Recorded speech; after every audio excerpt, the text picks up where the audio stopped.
자, 오늘은 구원의 소망에 대한 두 번째 시간입니다. 이번 주는 참 마음이 혼란스럽고 참담하고 또 걱정도 많은 한 주간이었습니다. 마음이 잘 진정되지 않았습니다. 왜냐하면 이제는 더 이상 보지 않을 것이라고 생각했던 계엄의 참담한 일이 곧 한국에서 지난주 중에 발생했기 때문입니다. 우리는 한국에서 오래 살았던 사람들은 계엄이라는 단어가 얼마나 무서운 단어인지를 잘 알고 있습니다. 이미 여러 번 경험했죠. 계엄이 일어날 때마다 사람들이 죽어갔고 많은 사람이 다치고 고문당하고 학대당하는 일들이 역사 속에 여러 번 있었습니다. 그래서 이 단어는 참 두렵고 무서운 단어입니다. 이제는 들을 수 없을 줄 알았던 이 단어가 다시 한번 한국에서 발생하는 바람에 참으로 안타깝고 두렵고 참담한 일이 벌어진 것이죠. 그래도 다행스러운 것은 상황들이 은혜롭게 그래도 어느 정도는 최악의 상황은 맞고 회복되고 있는 상황 속에 있기에 나라가 빨리 수습되기를 위해서 기도하는 것입니다. 이런 한국의 모습을 보면서 오늘 본문을 준비하면서 그런 생각을 했습니다. 이것이 겉으로는 화려하고 발달돼 보이지만 결국 인간 세상의 모습이구나. 역사 속에 끊임없이 반복되는 멈출 줄 모르는 인간의 욕망에 표출되는 모습이구나. 아무리 사회와 국가의 시스템이 잘 정리되어도 인간의 욕망은 멈추지 않는구나. 그래서 우리가 지난주에 살펴본 것처럼 왜 우리에게 구원이 필요한가? 왜 우리에게 메시아가 필요한가? 그것은 우리가 절망 속에 살고 있기 때문이다 라고 말했습니다. 그것이 다시 한번 역사 속에 일어난 것이죠. 세상을 향한 절망, 우리 안에 있는 욕망에 대한 절망을 다시 한번 우리는 목도하는 것입니다. 그리고 소망은 오직 하나님의 구원에 있음을 바라보게 됩니다. 지난주에 우리가 왜 우리에게 구원의 소망이 필요한가? 그것은 우리의 절망 때문이다 라는 것을 살펴보았다면 이제는 그럼 하나님의 그 구원의 소망이 우리에게 가져다 줄 그 나라의 모습은 우리가 소망하고 기다리고 있는 그 구원이 완성될 메시아의 나라의 모습은 과연 어떤 것일까?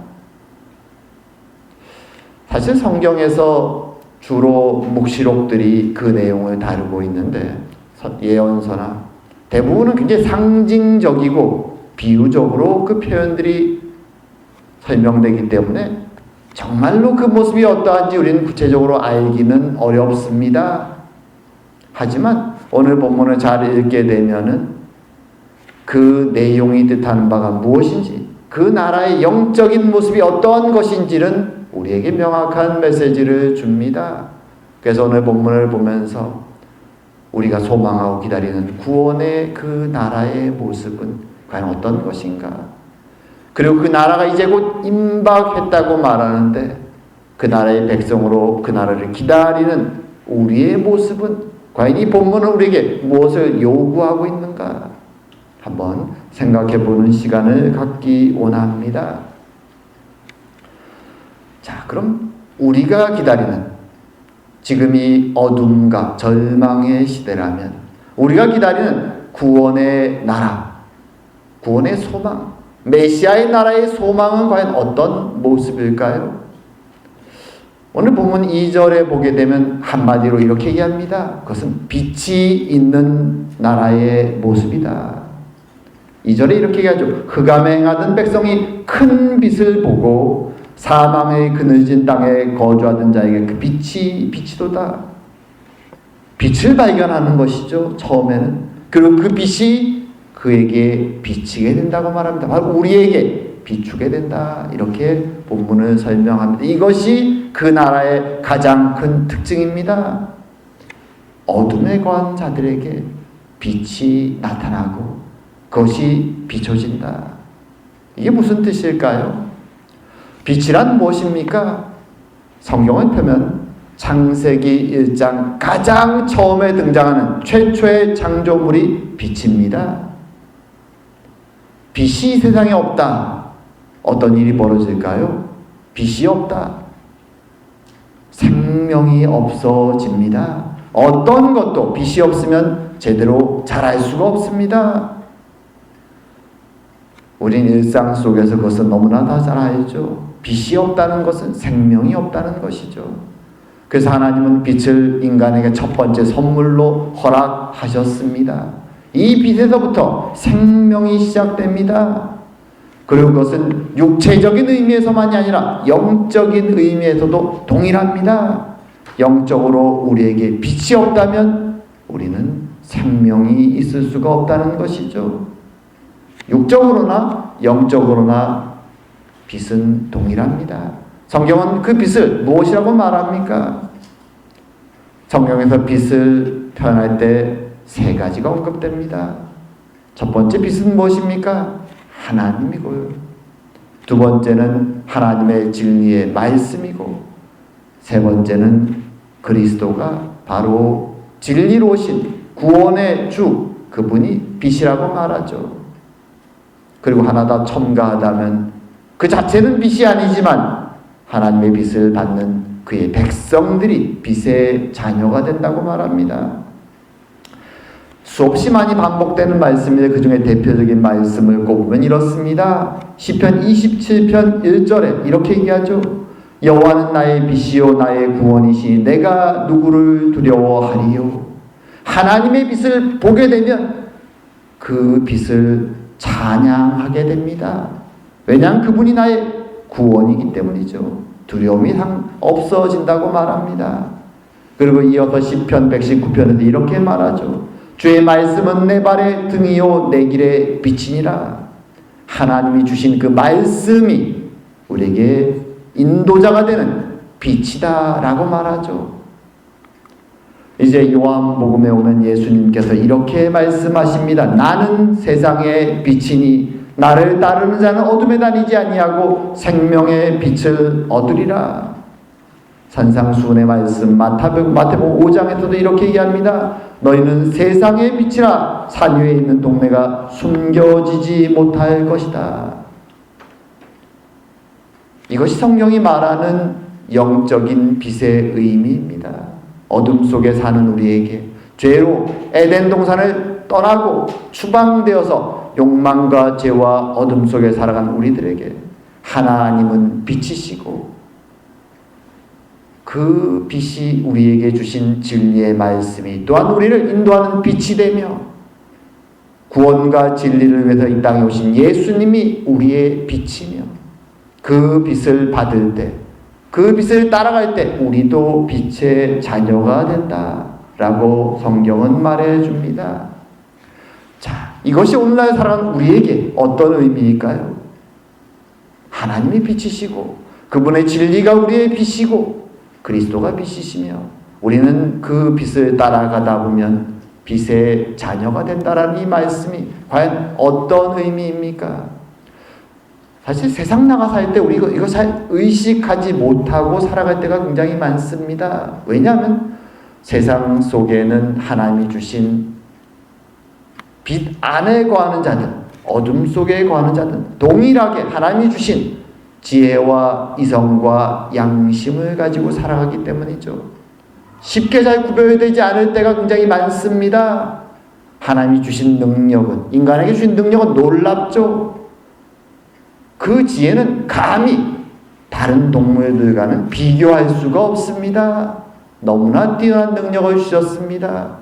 그러기에 지구상의 모든 것을 정복할 수 있는 능력이죠. 창조자와 비슷한 능력을 주셨습니다. 오늘날 세상이 얼마나 화려하고 아름답습니까? 인간의 기술이 넘쳐납니다. 하나님이 주신 능력은 어둠에 거하는 자들이나 빛 안에 거하는 자들이나 동일하게 가지고 있습니다. 그래서 오늘날 이 세상이 이렇게 발달된 것이죠.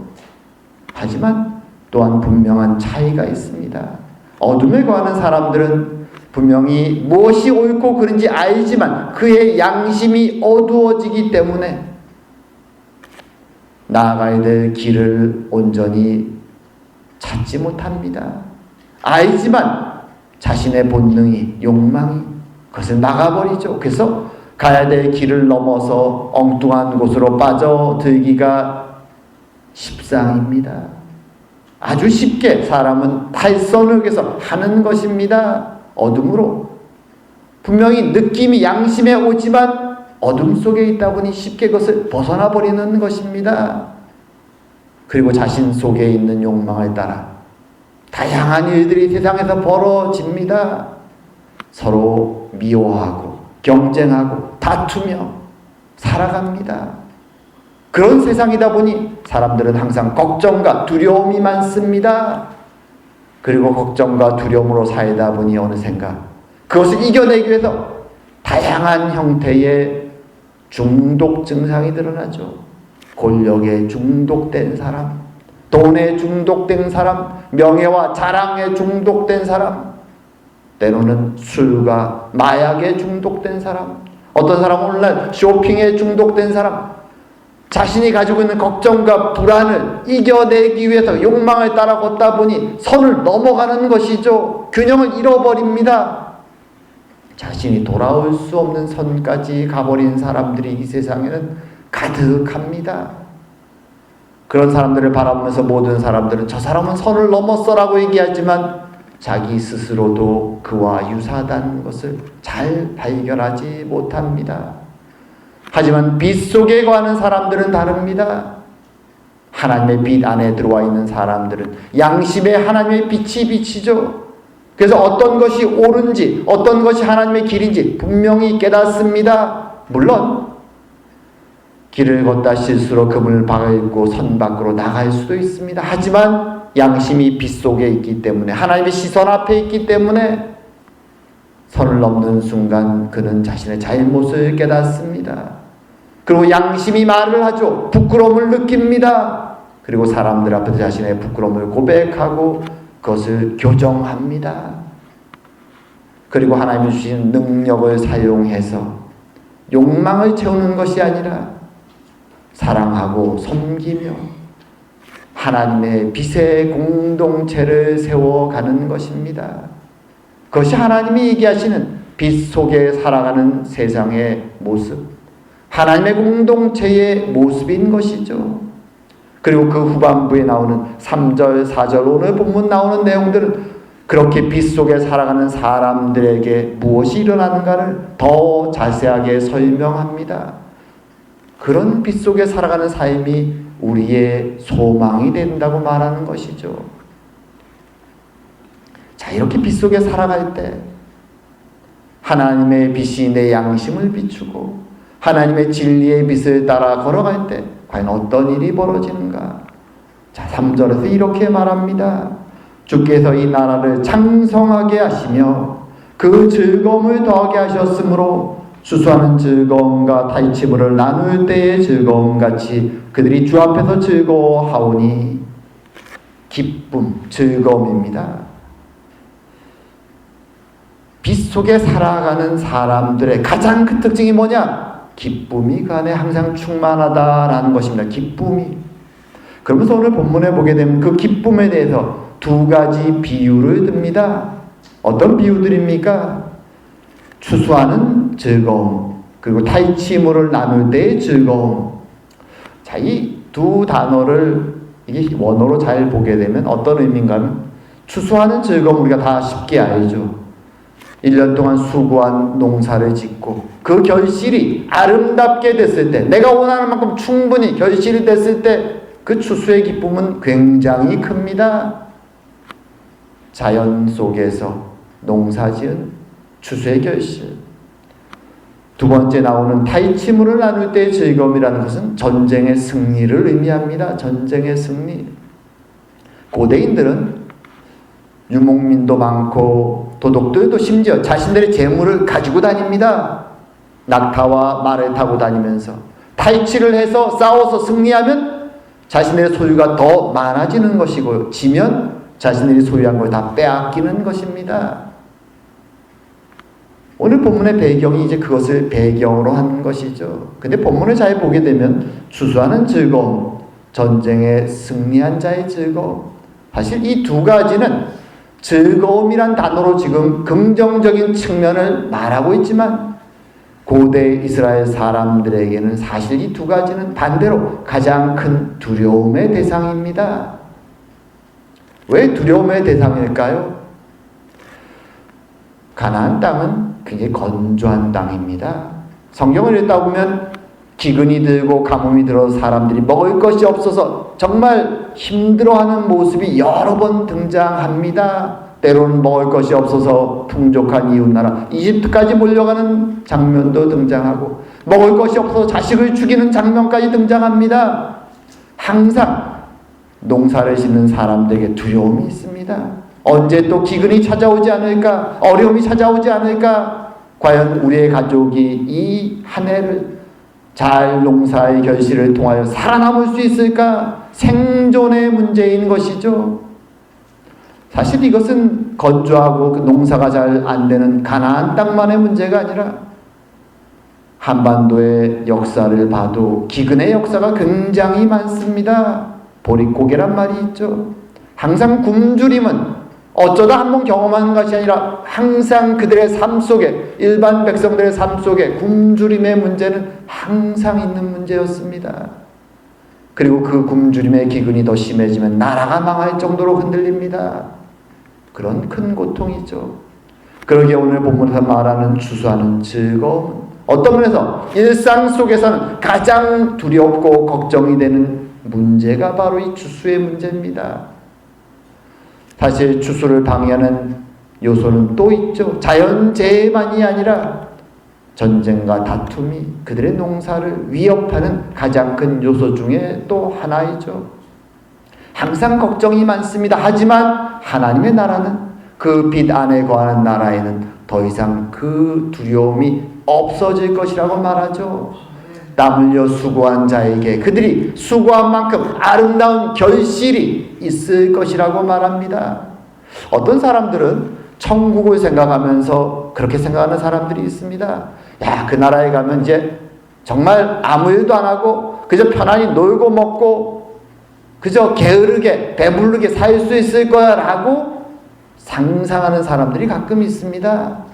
하지만 오늘 본문을 잘 보게 되면 성경은 그 나라의 모습을 그렇게 게으른 자, 그저 먹고 노는 자, 그런 자의 모습이 아니라 도리어 열심히 수고하고 땀 흘린 자에게 아름다운 결실이 있는 모습으로 들려주고 있습니다. 마치 달란트 비유에 나오는 것처럼 인간에게 재능은 다 다양하죠. 1달란트 받은 사람도 있고 2달란트 받은 사람도 있고 5달란트, 10달란트가 있을 수 있습니다. 중요한 것은 자신이 받은 달란트를 가지고 수고하고 땀 흘리며 노력하며 살아가는가. 그럴 때 세상에서는 그렇게 노력해도 결과가 재앙처럼 안 좋게 일어나는 일들이 너무나 많습니다. 왜냐하면 이 세상은 어두운 곳이기 때문에, 죄와 폭력이 넘치는 곳이기 때문에. 하지만 하나님의 나라는 그렇게 수고한 자들에게 각자에 맞게 가장 아름다운 결실이 맺히고 하나님은 그들 각각 모두를 최고의 칭찬으로 격려해 주시는 나라, 그 나라가 바로 하나님의 나라라고 말씀하시는 것이죠. 그리고 더 나아가서 두 번째로 이 전쟁에 대한 이슈, 고대 사회는 항상 서로 먹을 것이 없습니다. 그래서 조금만 형편이 어려워지면, 아니 항상 약탈자로 살아가는 무리들이 넘쳐납니다. 성경에 나오는 바로 이어서 다음 절에 나오는 미디안이란 단어가 바로 그것을 상징하죠. 어떻게 항상 약탈이 넘치는 세상 속에서 승리자의 노래를 부를 수 있는가? 그 기쁨이 넘칠 수 있는가? 사실 이게 최고의 두려움인데, 언제 저 강 너머에서 도적대들이 쳐들어와서 우리를 약탈할지 모르는 그 두려움이 항상 넘치는 시절인데, 그리고 이스라엘은 지금 본문에 등장한 이스라엘은 나라가 멸망하기 직전이라서 항상 어려움이 넘치는 시기인데 어떻게 이런 기쁨과 즐거움을 말할 수 있는가? 그 설명이 사실 다음에 나오는 것이죠. 4절, 5절에 등장합니다. 이렇게 말하죠. 왜 그들에게 승리자의 노래가 기쁨이 가능한가? 이는 그들이 무겁게 맨 멍에와 그들의 어깨에 채찍과 그 압제자의 막대기를 주께서 꺾으시되 미디안의 날과 같이 하셨음이니이다. 미디안의 날이 무엇을 가리킵니까? 미디안은 성경에 종종 등장하죠. 지금은 사라진 민족이지만 미디안은 아말렉처럼 유목 생활을 하면서 때로 약탈도 하고 장사도 하는 무리들입니다. 특별히 오늘 본문에 언급하는 것은 사사기 6장에 나오는 기드온 때의 사건을 말합니다. 이스라엘이 하나님 앞에서 범죄했을 때 하나님은 7년 동안 미디안의 손에 이스라엘을 붙이십니다. 매년 수확의 때가 되면 미디안 사람들이 이스라엘 땅에 몰려옵니다. 약탈을 합니다. 그래서 기드온은 몰래 숨어서 탈곡을 하고 있었습니다. 뺏기지 않으려고 말이죠. 그 미디안 무리들에게 저항할 힘이 없었습니다. 용기도 없었습니다. 믿음도 없었습니다. 그저 약탈당하지 않기 위해서 발버둥 치는 수밖에 없는 비참한 삶이었죠. 사실 이런 역사는 이스라엘 역사 속에서 계속 반복됩니다. 그들이 죄가 심할 때 하나님은 이방인들의 손에 붙이시면 약탈을 당하고 때로 노예가 되어 끌려가고 비참한 삶을 그들은 살아가죠. 어떤 면에서 이것이 인간의 세상의 모습입니다. 힘이 센 자는 약자를 가서 마음껏 약탈합니다. 고대사회는 법이 힘입니다. 센 사람은 약자에게 마음껏 대하죠. 차별이 당연한 시대죠. 하층민 계급 사람은 높은 계급의 사람들에게 짓밟혀도 찍소리도 못하고 살아가던 세월, 그것이 오늘 본문에 등장하는 압제자가 당연시하는 세상입니다. 그것이 세상의 규칙이죠. 차별이 존재하고 학대가 존재하고 폭력이 존재하는 세상. 하지만 하나님은 그의 종 사사 기드온을 세워서 그 대적들을 다 물리치셨습니다. 이제 하나님의 나라는 그 시대와 같다고 말하는 것이죠. 하나님의 종들이 서 있고 하나님이 능력을 발휘하셔서 더 이상 차별과 압제와 폭력이 없어지는 세상, 하나님의 나라 빛의 세상 안에서는, 진리가 넘치는 그 세상 안에서는 더 이상 차별이 없고 폭력이 없고 오직 사랑과 평화가 넘치게 될 것을, 그러기에 대적들이 쳐들어와서 빼앗기는 것을 두려워하는 것이 아니라 도리어 하나님이 주실 승리를 기뻐하는 시대로 하나님의 나라는 변화될 것이라고 말하는 것입니다. 그리고 그 이유에 대해서 하나 또 5절에서 덧붙이는 말이 있습니다. 어지러이 싸우는 군인들의 신과 피 묻은 겉옷이 불에 솥같이 살라지리니. 오늘 본문에 등장하는 군인들의 신, 피 묻은 겉옷, 전쟁의 흔적들입니다. 전쟁의 흔적을 다 태워버리시겠다고 말합니다. 무슨 말씀입니까? 전쟁을 끝내시겠다고 말하는 것이죠. 전쟁이 없는 시대, 전쟁이 없는 나라, 그 나라가 바로 하나님의 나라라고 말하는 것입니다. 인류 역사 속에서 처음부터 지금까지 타락한 이후 전쟁이 끊이지 않습니다. 인간의 탐욕의 욕망의 결과들이죠. 약육강식의 세상의 결과물들입니다. 하나님 것을 끝내시겠다고 말합니다. 그리고 이사야 11장에 가면 메시아의 나라에 대해서, 그 평화의 나라에 대해서 이렇게 언급합니다. 우리가 많이 잘 아는 구절이죠. 암소와 곰이 함께 먹으며 그것들의 새끼가 함께 엎드리며 사자가 소처럼 풀을 먹을 것이며 젖먹는 아이가 독사의 구멍에서 장난하며 젖된 어린아이가 독사의 굴에 손을 넣을 것이라. 이는 물이 바다를 덮음같이 여호와를 아는 지식이 세상에 충만할 것임이니라. 여호와를 아는 지식, 앞에서 말한 하나님의 진리죠. 바로 빛입니다. 그 빛이 가득 차기 때문에 그 나라는 더 이상 다툼도 미움도 욕망도 싸움도 없어지는, 차별도 없는 평화의 나라가 될 것이다. 그러기에 그 나라는 참으로 수고하는 자에게 더 이상 두려움 없이 그 결실을 기대하고 그 결실의 성과를 보고 기뻐할 수 있는 사람들, 더 이상 외적의 침입에 두려워하는 것이 아니라 도리어 하나님의 주시는 승리의 선물 속에서 기뻐할 수 있는 나라, 평화의 나라, 승리의 나라, 하나님의 나라, 빛의 나라가 그러할 것이라고 성경은 말해주는 것입니다. 그리고 이 모습들이 오늘날 이 세상을 살아가는, 여전히 어둠으로 가득 차 있는 탐욕과 욕심이 넘치는 이 세상을 살아가는 우리들에게 주는 메시지가 있는 것입니다. 우린 이미 하나님의 빛을 받고 살아갑니다. 이 말씀을 읽으면서 하나님은 우리에게 무엇을 말씀하기 원하실까요? 이제 준비하라는 것입니다. 하나님의 나라는 빛의 나라고 진리의 나라고 사랑과 은혜가 넘치는 나라이기에, 차별이 없고 안식과 평화의 나라이기에 이제 그 빛의 자녀로 살아갈 준비를 하라고 말씀하시는 것입니다. 가정 속에서, 교회 안에서 이제 빛의 자녀된 삶을 준비하라고 말씀하시는 것입니다. 주님의 재림이 임박했습니다. 그 나라의 완성의 때가 임박한 것이죠. 그저 마음속으로 그래, 그 날이 오면 모든 것이 좋아지겠지, 하지만 지금은 내가 삶이 힘드니 그저 어둠 속에서 열심히 저 세상 사람들과 싸우며 살아야 되겠거니 라고 생각하는 것이 아니라, 이미 난 빛의 자녀이기에 하나님의 진리의 말씀이 내 양심에 지금도 계속 빛을 비추고 계시기에, 빛 대신 그분이 저 앞에서 빛을 발하고 있기에, 나를 보고 계시기에 이제는 빛의 자녀로서 가정에서, 교회에서 이제 살아갈, 훈련하고 그 준비를 하라고 말씀하시는 것입니다. 세상 사람들은 지금도 걱정과 두려움 속에 살아갑니다. 왜냐하면 세상은 미움과 다툼과 경쟁으로 넘쳐나기 때문입니다. 그 속에서 살아남기 위해서 그들은 두렵고 떨림으로 싸워나가는 것이죠.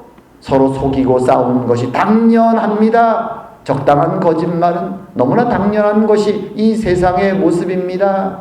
어디가 넘지 말아야 할 선인지, 어디가 가야 될 길인지 중요하지 않습니다. 생존만이 중요하죠. 그것이 세상의 모습입니다. 하지만 하나님은 우리에게 말하죠. 이제 너희들은 빛의 자녀들이다. 어둠은 물러가고 하나님의 빛이 곧 다가온다. 그 나라를 바라보며 빛의 자녀로 살아갈 준비를 하라고 우리에게 말씀하시는 것입니다. 어둠에 속한 자가 아니라 빛의 자녀임을 깨달으라고 말씀해 주시는 것입니다. 그래서 구원의 소망을 가지고 살아가는 우리들은 우리의 마음속에 말씀을 통하여 주시는 빛을 받고 기도하며 빛 대신 주님을 바라보고 만나며 우리의 속에 잔뜩 끼어있는 그 어둠 속에 살아갈 때 겪고 있는 습관들, 우리의 버릇들을 하나씩 하나씩 제해해 가야 되는 것입니다. 그리고 그럴 때 주님은 우리 예수님 말씀하신 것처럼 우리를 빛의 자녀로 사용하시며 어두운 세상 속에서 하나님의 진리의 빛을 드러내게 될 것이다 라고 말씀해 주시는 것입니다. 참으로 여전히 세상은 어둡기에 쉽지 않습니다. 어떤 면은 세상 속에서 빛의 자녀로 살아간다는 것은 세상의 비웃음과 우스꽝거리처럼 보일 수도 있습니다. 어리석어 보일 수도 있습니다. 하지만 주님은 그 날이 곧 임박했다라고 말씀해 주십니다. 이제 빛의 자녀로 준비하고 살아라고 우리를 부르고 계십니다. 참으로 주님의 부르심을 마음에 기억하며 참된 그 빛의 나라의 소망을 마음에 품고 하루하루 빛의 자녀로 살아가려고 노력하는, 주님이 주신 힘과 은혜를 가지고 그 길을 걸어가려고 노력하는 저와 여러분 되길 원합니다. 그럴 때 주님의 은혜가, 주님의 칭찬과 격려가 우리의 삶 속에 넘쳐날 것입니다. 참으로 그것을 기억하는 그 은혜가 충만한 우리의 삶이 되길 주님의 이름으로 축원드립니다. 다 같이 기도드리겠습니다. 사랑과 은혜의 하나님 아버지, 참으로 세상은 지금도 욕망이 넘치고 탐욕이 넘칩니다. 경쟁이 넘치고 미움이 넘칩니다. 그래야 사람들은 두렵고 떨림 속에서 그것을 이겨내기 위해서 하나님의 양심이 말하는 선을 넘어서 각자 달려가고 있습니다. 주님, 하오나 우리를 이 어둠 속에서 빛의 자녀로 불러주시니 감사드립니다. 이제 주님께서 불러주신 진리의 빛을 가지고 우리의 빛 대신 하나님을 바라보며 그리스도께서 걸어가신 그 길을 따라 걸어가며 부족하지만 이제는 어둠의 습관을 없애버리고 빛의 자녀로 살아갈 수 있는 저희가 될 수 있도록 주님 축복하여 주시옵소서. 먼저 우리의 가정 속에서, 우리의 교회 안에서 주의 빛이 드러날 수 있도록 저희들을 사용하여 주시옵소서. 그래야 우리의 가정과 교회가 사랑이 넘치고 은혜가 넘치고 빛이 넘치는 아름다운 공동체가 되도록 주님 역사하여 주시옵소서. 오늘도 함께 하심을 감사드리오며 모든 말씀 예수님 이름으로 기도드립니다. 아멘.